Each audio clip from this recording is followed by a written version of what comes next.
Hello, everyone.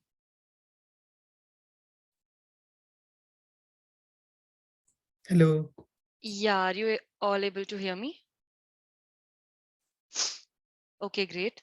So today's topic, as you all know, is the complexity analysis of algorithm. So today's topic is complexity analysis of an algorithm. That is all the questions that we have solved so far. We are going to see, okay, how much time that particular problem is going to take to execute. Clear? Basically, if we talk about the complexity, it is nothing but the time complexity and the space complexity. It boils down to the main two things, that is time and space. Yes, guys, what happened? All of yours energy is down today.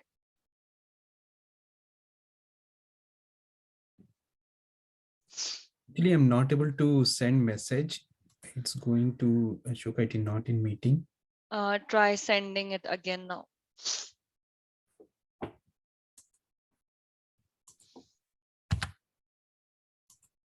No, again, same problem. Shall I log out, log in? Yeah, sure. Okay. So now you all know I'm giving you a very simple questions. Question is that you have been given a number n, that is, let's suppose is 24, and you have to tell me all its divisors.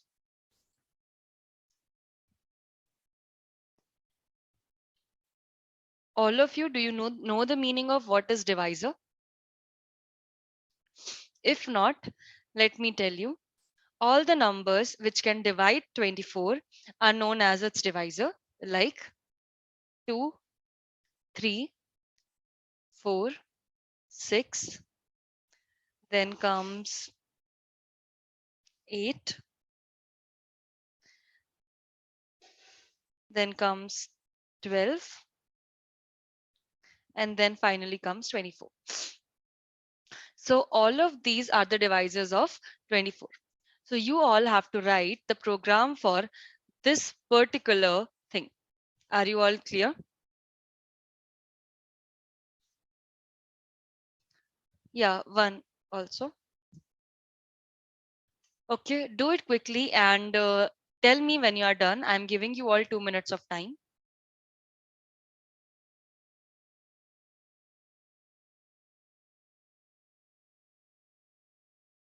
So I'm logging out. It will be back. Yeah, sure.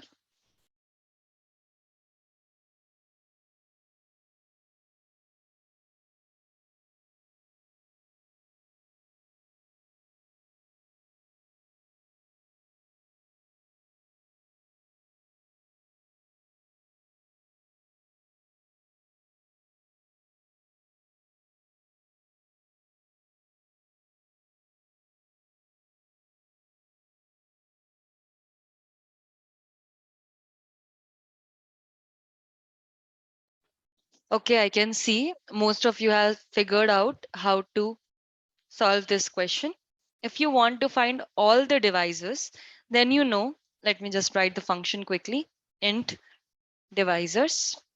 Int divisors in the sense that you have to send the total number of divisors a number is having. Okay. Here I'll be sending you the number. Then I will initialize my count equals to 0 as of now. From where should I start my loop with?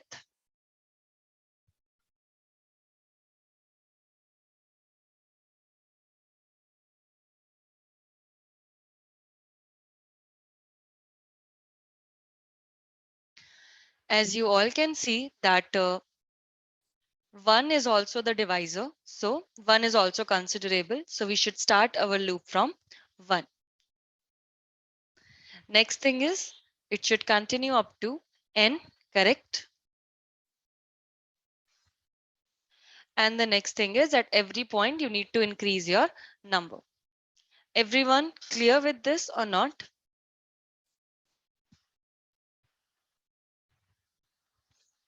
Okay. Then here we will check if whatever your number is, if its modulus with I is equal 0. That means it is like completely divisible by I. If this is the case, in that case, you need to increase your count. Everyone, are you clear with this or not?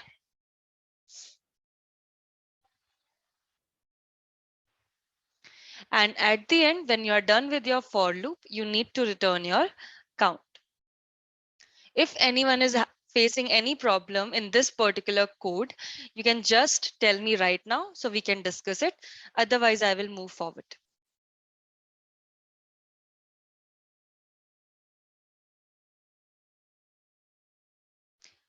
Clear. Great. So now in this particular case, how can we calculate the time complexity? Okay. For initialization purpose, how much time does a particular statement takes? You're just assigning count equals to 0. How much time should it take?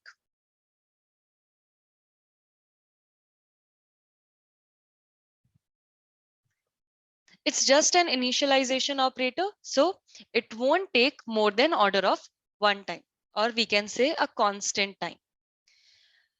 Aman, it should not be n, it should be order of 1.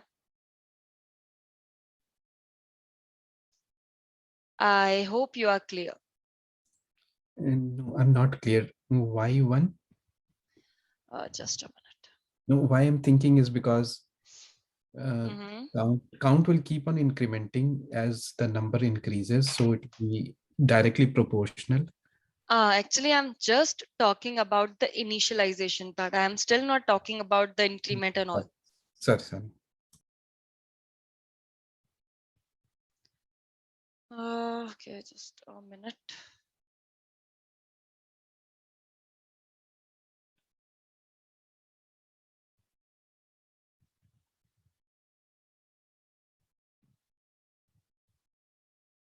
Just a minute.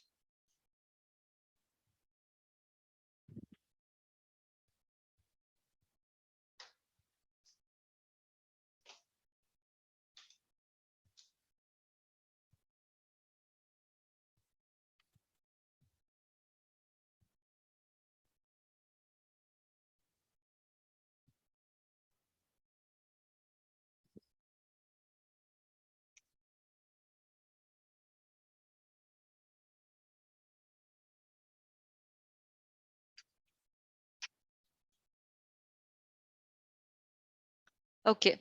So for initialization, you all agree that it is gonna be order of 1. Yes. Anyone who is unclear with this particular thing, they can just let me know. Is that means if we are initializing the primitive, the complexity, anything you are initializing or you are giving the value on your own, don't you think it is gonna take like order of 1 time or constant time? Again, if this is the if condition, okay, in the if condition, it will just simply divide the number and check if it is equal 0, like the mod is equal 0. So dividing a number with a certain value and checking if it is equal 0, is it going to take somewhat variable time or a constant time? It's gonna take a constant time. Clear? Again, incrementing the count also, it's just like it is incrementing value each time. Okay, so for now, if I just see it as a simple statement, count plus plus, what will I say? how much time will it take for incrementing a number? And don't think about the loop. Just think about this particular statement and tell me how much time should it take. It should take again order of 1 time.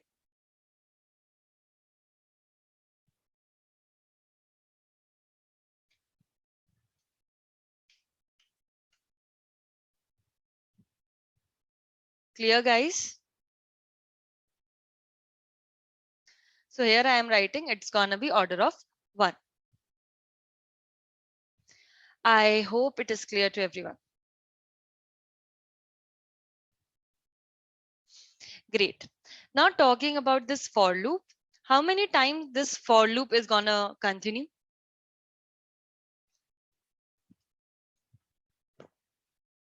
How many times this for loop is running? It is running for n times. Okay. So for the first time, it will come, it will execute these order of 1 statements.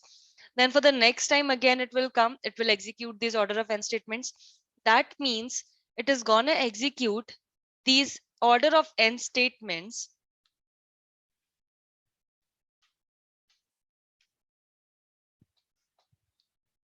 for order of 1 time. Yes or no? Sorry.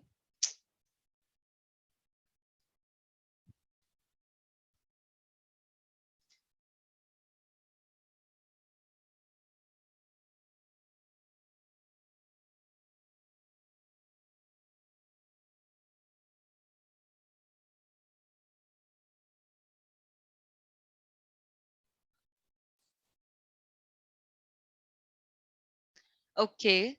So these order of 1 statements are gonna execute for n time. That is, I can write it like this: n into order of 1. Yes or no?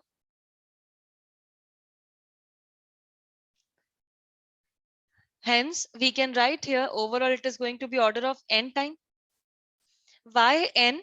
Because you never know that what is this n value going to be. Correct? Okay.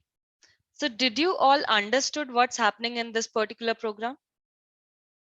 And how we are calculating the time complexity? Again, at the end, return count. It is just returning a value. How much time it should take for the returning? Again, a constant time, that is order of 1. So I now am assuming that you all understand the difference between constant time and the variable time. When you are in a loop and that loop is running for, you can say, n number of times or m number of times, or the value that is not known, in that case it is variable. But if it is just a simple if statement, return statement, increment operator, initialization, everything, these kind of like statements comes under the constant time. Is it clear now? Guys, is it clear? Ma'am, I have a small question. Yeah, Like, yeah. for example, the value of pi. So, and increment of 1, even though it's a constant time, but the time consumed in calculating pi value and just adding. Can you come again? Yeah. So if I say in one statement, uh, x equal to 22 by 7, and that x is in like big number or in double, that will take relatively more time, whereas x equal to x plus 1 will take very less time. Actually, Vishnu, like 22 divided by 7 plus 1, it's not anywhere seen that, okay, division, it's going to take more time. Because you know that like we are running all our programs in the computer and it is the fastest machine considered, right? Yeah. So far, all the time complexities when considered, it has been checked that all the operations, no matter the value is in double, int, it may give slight variations, but when overall it was considered into picture, the figures, it came out to be as a constant time. So I am not saying exactly it will execute in 1 second, or like I can agree with you in the fact that okay, integer operation will execute faster. and the double operation will execute a little late. But that fraction of seconds are so small that it is not even noticed. Is it clear now? Okay. So I was thinking that could be one of the ways of variation, but okay, Like, that. see, if I tell you that the integer addition operator is going to execute in like 0.5 times 0 and 1 second, okay? Mhm. And let's suppose the double operation is happening in 0.4 times 0 and 1 seconds. Like, it doesn't make much sense, right? Anyways, if we see, it is like very, very less than 1 second, and hence it is considered as a constant time. Okay. Anyone else having any questions in this?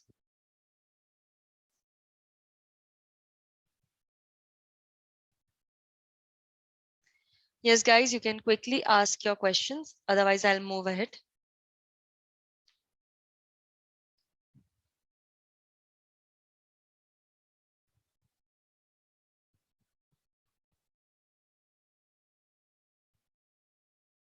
What is O? Okay. This O that I am specifying here, it is nothing but we name it as an big O notation.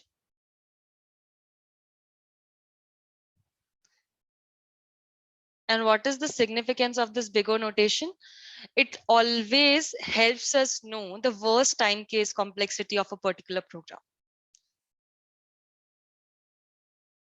Are you guys clear? There is one more term called theta. So theta gives you the average time complexity. And similarly, there is one more, I don't remember, maybe omega, it is there, which gives you the best time complexity. So one is for the best case, the best case time complexity. Theta is for the average case, and big O notation is for the worst case. We only learn about the big O notation because we always want to know what is the worst possible situation that our program can run into. Clear, everyone? Now, the other question is that I am going to ask you all, why are we always considering the worst case? Why are we not considering the best case or the worst, like the average case?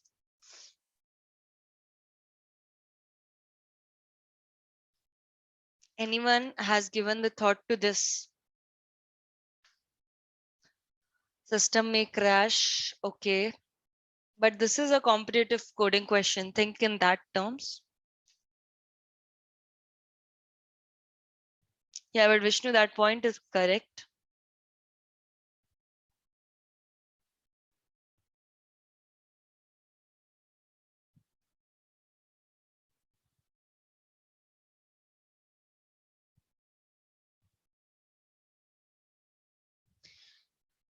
Performance issue, okay.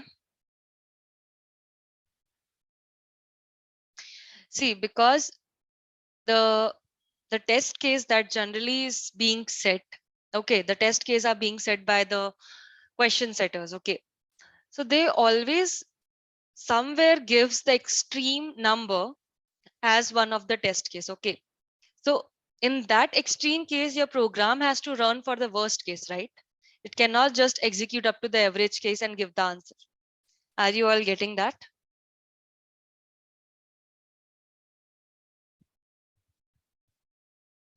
And that's the reason why always we consider the worst case, because otherwise if we don't consider the worst case, program will run, but in the, you can say, in the worst case, it's gonna fail.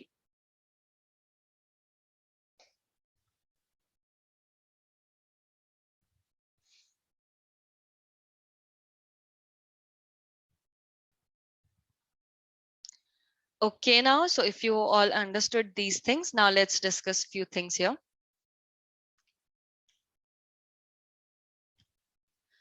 In our program, our like in our particular program, in 1 second, 10 to the power 9 instructions can be executed.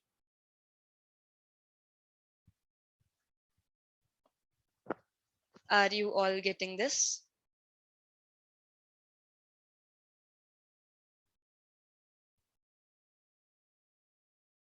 Now, what do I mean by instructions? Instructions in the sense, you can say this comparison is one instruction. This increment operator is another instruction. This modulus operation is another instruction. Then checking if the number is getting equal 0 is going to be another instruction. And similarly, there are so many instructions in your program. Okay. And in our entire program, like with this collection of state instructions, they execute in 1 second if they are like equivalent to 10 to the power 9 or less than 10 to the power 9. Everyone, are you able to follow this? Okay. Did you all understood what are instructions?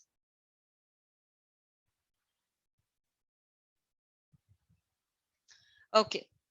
So now here, I just told you 4 instructions as of now. There will be many. I am assuming that total there will be 10 instructions inside, like in this entire program. This is, I'm taking it as 1.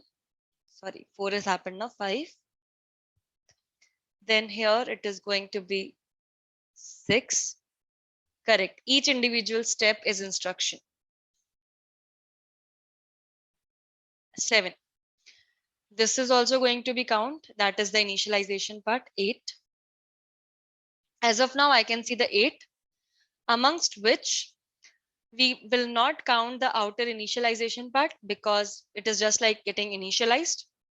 We are not going to count the initialization of I because again, it is just a one-time thing. We will only count the instructions that are going to execute in the for loop. So this is 1, 2, 3, 4, and 5. Total 5 instructions are getting executed inside the for loop. Yes or no?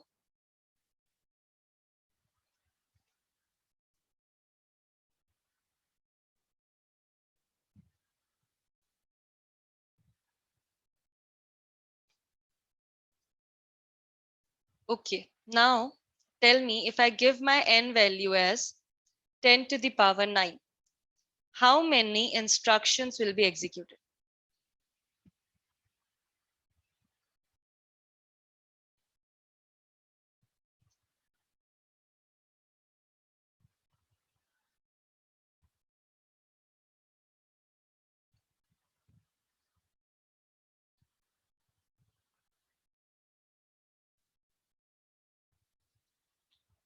It will be approximately 5 into 10 to the power 9. Yes.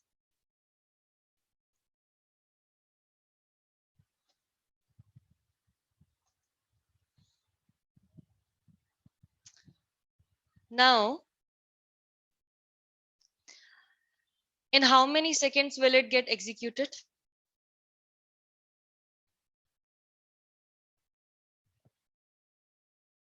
It will get executed in 5 seconds. And generally in the programs, if you see or if you solve, there is always given a time limit, yes or no? Have you ever seen that? And generally the time limit ranges between 1 second to 2 seconds, not more than this. So if your program is going to execute in 5 seconds, what error it is going to give?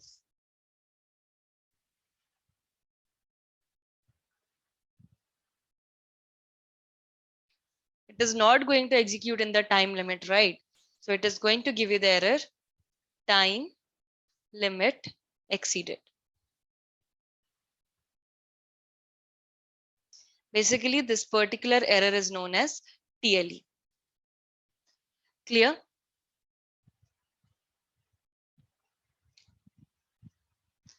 So you always need to make sure that no matter what, the number of instructions that are running in your particular program should always be either equal to 10 to the power 9 or I should be less than that. If you are doing it in a more quantity, then it is going to give you a TLE.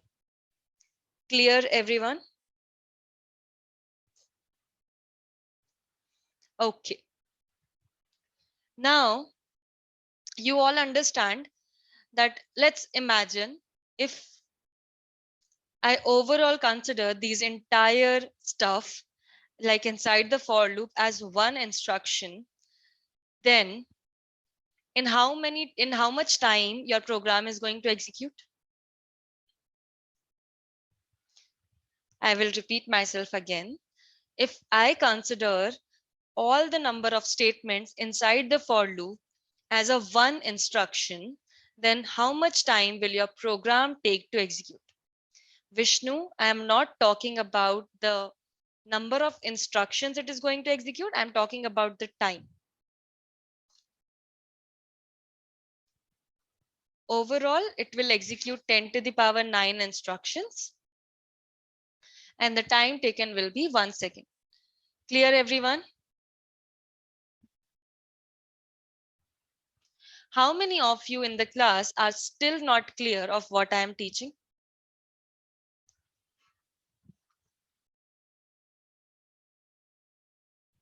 Guys, be little quick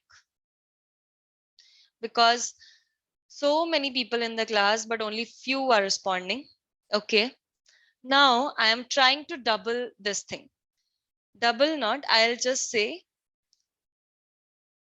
if I am trying to give 10 to the power 18 as an n value. Right now, n was 10 to the power 9. Now I am giving 10 to the power 18 and the condition is the same. In how much time will your program execute?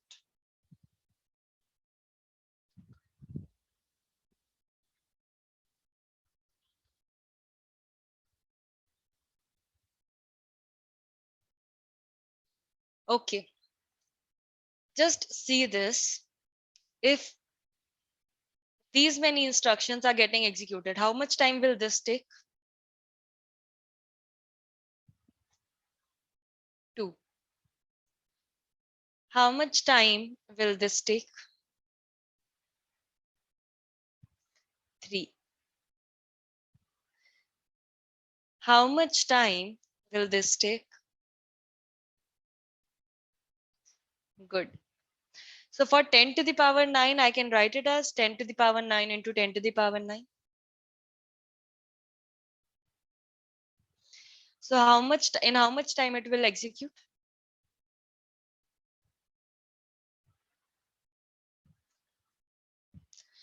Yes, guys, in how much time it will execute?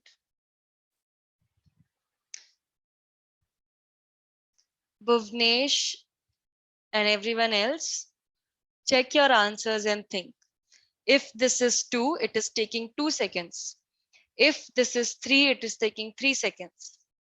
So if this variable factor is 10 to the power 9, then it will take 10 to the power 9 seconds now. How 2 seconds and 1 second is something you are getting as an answer?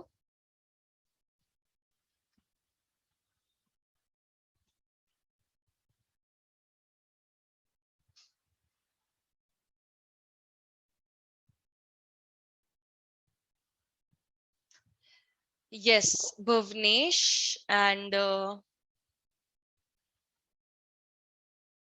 Jyotsna. Are you guys clear now or do you have the doubt still?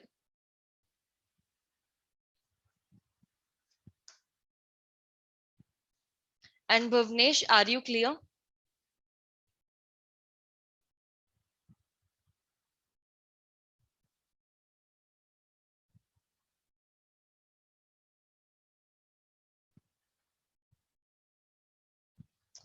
Guys, respond fast.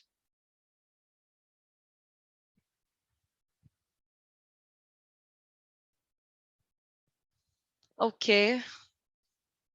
Okay, then, if you all are clear. So you all can imagine that if I give n value as 10 to the power 18, it is going to get executed in 10 to the power 9 seconds. Yes. Approximately, can anyone tell me how much these 10 to the power 9 seconds means? Like you can tell me it in terms of days or hours. Just calculate and tell me how much time is it.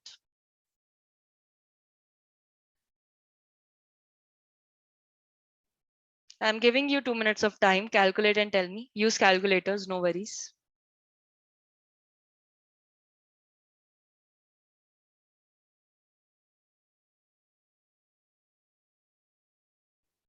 Try to convert it in years then, if the days and hours are such big numbers.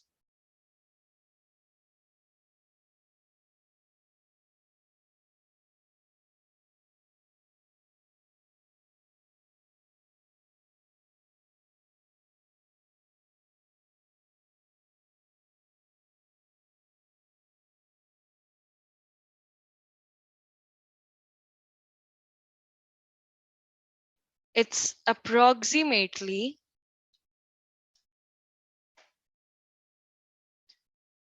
31.7 years.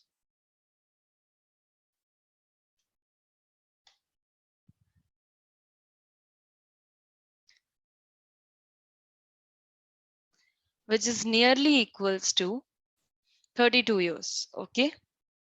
So if I give, like if I start this program today, after 32 years, it is going to get executed. All of you, are you able to follow this?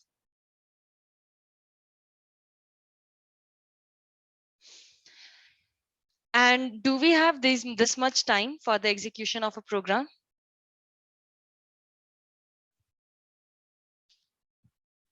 No. Hence, there came the technique of optimization. Optimization in the sense, if your current program is taking so much time with the big numbers, then try to optimize and see if you can do any better. Clear?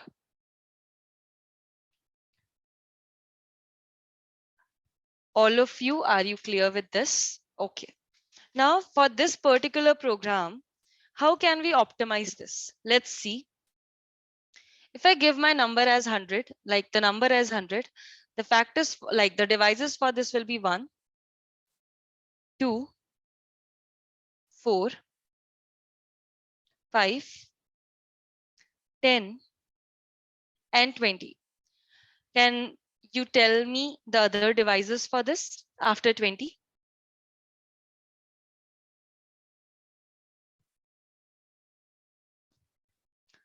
$25 and $50. Okay. 25, 50, 100. Anything else? No. I'm just finishing off this table really quick. So you can see, if 1 is divisible, like if 1 divides 100 completely, then 100 is also able to divide it. Yes or no? If 2 is dividing 100 completely, then 50 is also dividing it.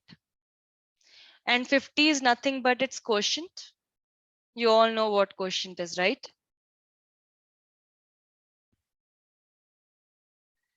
If 4 is dividing 100, then 25 is also. And if 5 is dividing, then 20 as well. Same goes with 10, but in 10 case, like it's the same. But yeah, 10 in that case of 10 is also the same. And after this, you will see the things are getting starts getting repeated. Yes or no?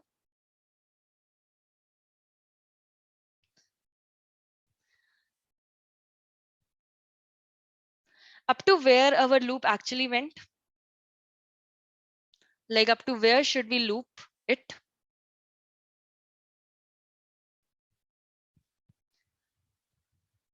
Kishan, if it would have been n by 2, then our loop should run for 50. How many times it is running here?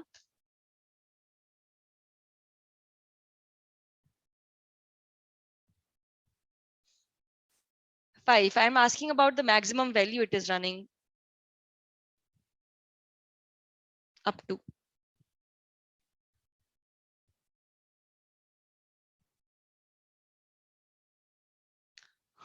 Guys, understand this. If you divided 100 by 1, how many divisors you are getting?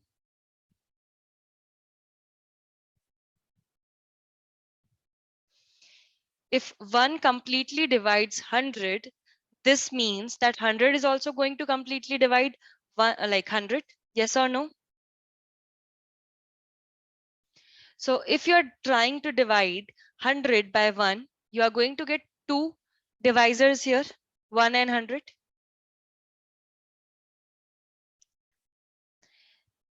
Then you will try to divide it by 2. It is completely divisible. Again, you are going to get two divisors. Then you will check for 3. Will 3 be able to divide 100? No. Then you will go to 4. If 4 is completely dividing 100, then 25 will also. How many divisors you will get here? Again, 2. Same goes with 5. Then it will check for 6, 7, 8, and 9. Does any of this number is divides 100 completely? No. Then it will go to 10, and here again it will be completely divisible. Yes or no? But how many factors you will get here? Like divisors you will get here? One only, because 10 is getting repeated. Now, will you again continue your loop for long time? Like, will you go to 20 again? You have already taken 20 into consideration. Will you all again go for it? No. So up to which value your loop continued? Up to 10? Yes or no? Okay. Now I'm giving you all one number. Let's suppose I am giving you all the number as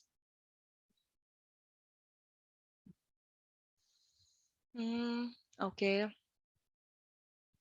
89. Let's see. Don't take 89, take 88. And tell me how many divisors are there. And solve it in this manner only, like the way I explained you right now. Okay? Do it quickly and let me know.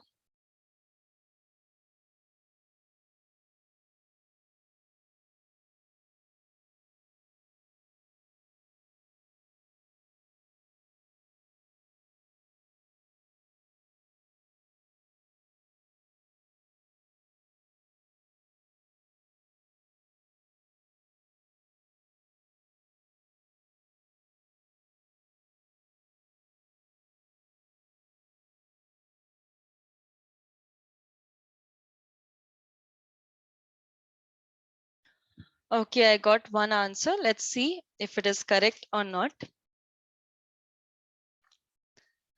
I will go with 1. For 1, I'll get 88. With 2, I'm going to get 44. With 3, is it divisible? No. Okay. Then I'm going to take 4. With 4, it is 22.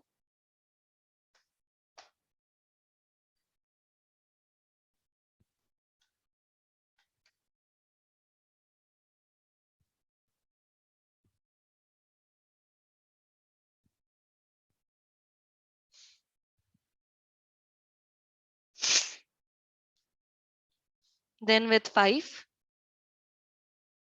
6. Okay, directly with 8, it's 11. After this,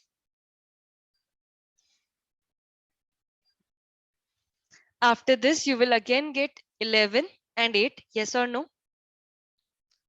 So overall, it continued up to 8. Yes or no?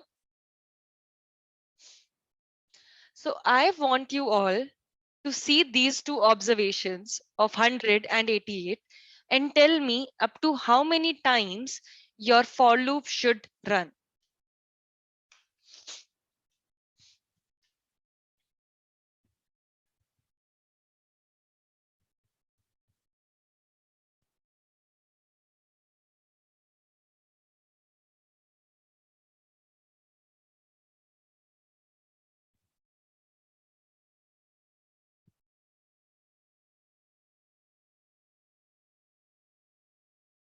10 times. Okay, then let's clear that thing.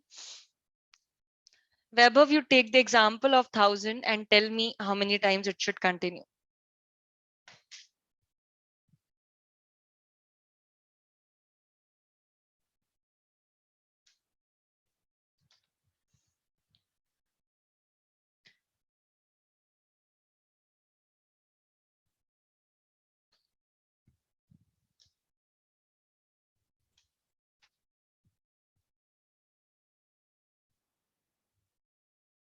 So I am writing here n equals 2000. Try to find it out and tell me.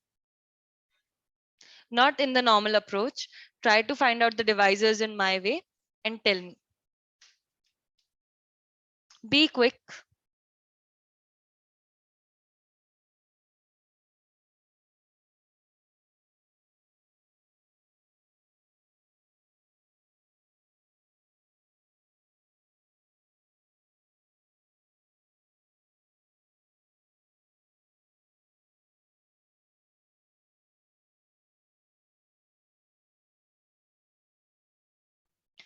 Vishnu, are you sure? Are you sure that it is going to be 2? Like 4, 5?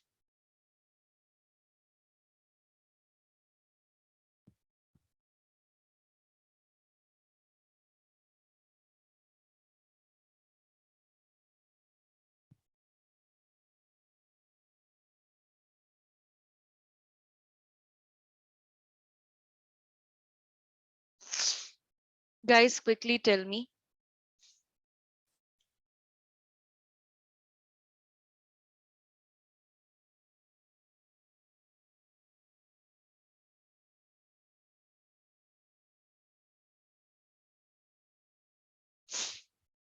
Okay,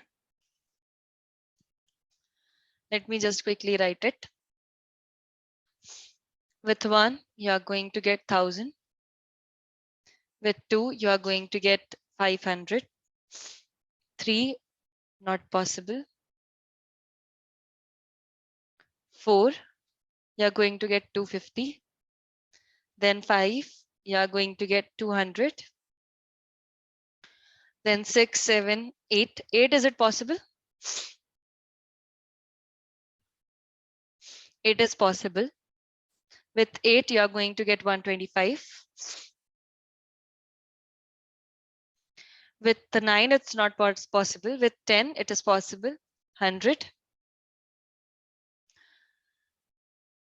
After 10, 11, 12, 13, 14, 15, 16, 17, 18, 19. With 20, it is possible, right? Yes or no? How much? With 20, you are going to get 50. Then 25. How much? 40. Then any other possible way?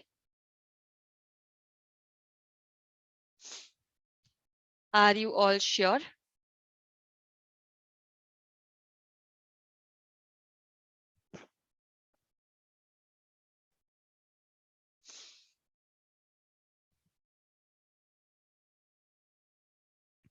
Okay. So you all can see up to where we should run our loop now.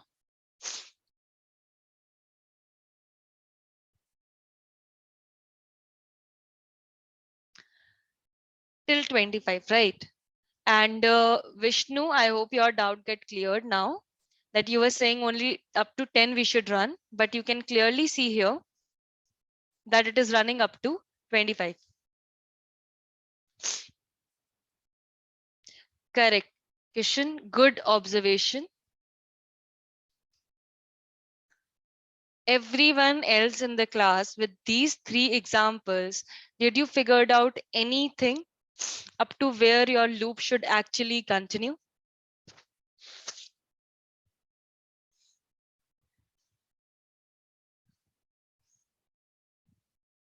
Kishan got it. The remaining ones I'm talking about.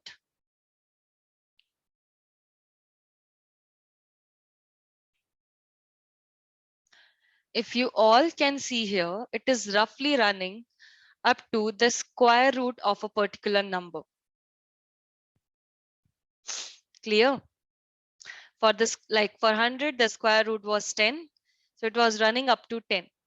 For 88, roughly, the square root will come out to be 81. Sorry, 9 it will come out to be. But when it will check with for 9, 9 is not going to be the divisor.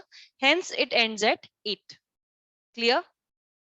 For n equals to 1000, it is going to come out somewhere around, I guess, 30 or 35 in between that. But the last divisor that we have for 1000 is 25. So your loop is running 10 or 20 times extra, but it is not at least running 1000 times. So which approach is better?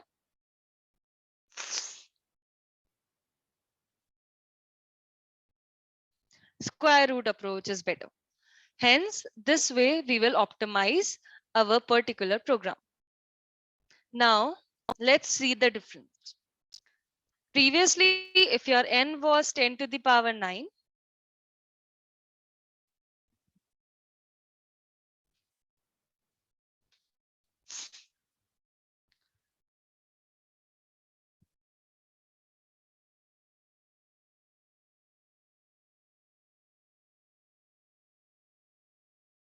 previously your n was 10 to the power.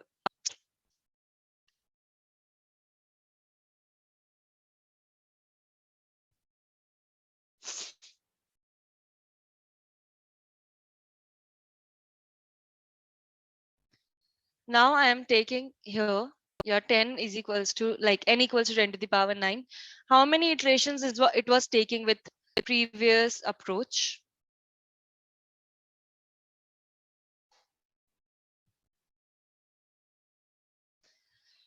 Guys, be quick. It was taking 1 second. I'm talking about 10 n equals to 10 to the power 9 Sangram. For n equals to 10 to the power 18, it was taking 10 to the power 9 seconds. Clear, everyone? I am still talking about the previous approach. According to the current approach, we are taking the square root. So if n is equals to 10 to the power 9, automatically our number of instructions are going to reduce to the square root. And here you are going to get approximately 10 to the power 4 or 10 to the power 5, which will obviously take less than 1 second. Yes or no? Next is in this case, n is equals to 10 to the power 18. In this case, how much time will it take? Square root of 10 to the power 18 will be, it will be 10 to the power 9.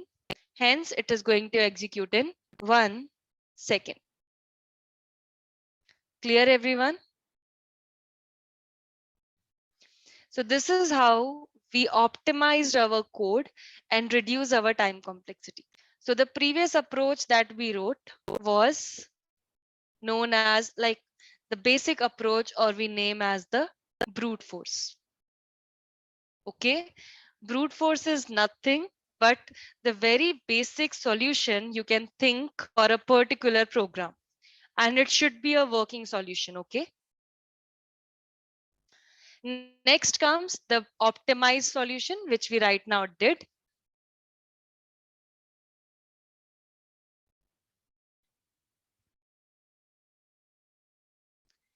And hence you got your time complexity reduced. I hope all of you got a very, very, very clear idea today about why I'm always telling you guys, okay, can we optimize our code? Can we like try to do it in a better way? Because I know that the whatever solution you all are thinking, it is going to execute, but not in the specified time limits. Clear? Okay then. So today was just an introduction, nothing else. Tomorrow on, I will just give you few more algorithms to analyze with the for the time complexity, and we will see little more concepts of the time complexity in the coming classes. Okay, everyone.